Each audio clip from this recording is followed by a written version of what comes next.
দীর্ঘদিন থেকে উপেক্ষিত বরাক সেতু নির্মাণের দাবি নিয়ে ফের একবার সরব হল Rajnagar Ganigram Barak bridge demand committee. দাবি আদায়ের লক্ষ্যে ঘন ঘন অনুষ্ঠিত হচ্ছে সভা সমিতি।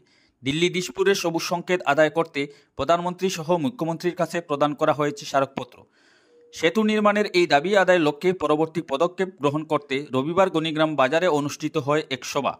ডিমান্ড কমিটির সভাপতি ফরিদ উদ্দিন চৌধুরীর পৌরোহিত্যে অনুষ্ঠিত সভায় সেতু নির্মাণের এই দাবি আদায়ের জন্য শিলচরের সাংসদ পরিমল শুক্লবৈদ্য, লক্ষ্মীপুরের বিধায়ক কৌশিক রায়, স্থানীয় বিধায়ক যথাক্রমে মিসবাউল ইসলাম লস্কর, খলিল উদ্দিন মজুমদারের সহযোগিতা কামনা করা হয়।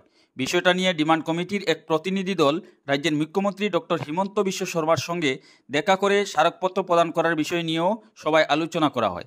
বিভিন্ন বক্তার কথায় সেতু নির্মাণের এই দাবি বাস্তবায়িত হলে বড়খলা এবং কাটিগোড়া অঞ্চলের সড়ক যোগাযোগের ক্ষেত্রে এক আমূল পরিবর্তন আসবে। বিশেষ করে শহর শিলচরের সঙ্গে কাটিগোড়ার মানুষের যোগাযোগ সহজলভ্য হয়ে উঠবে।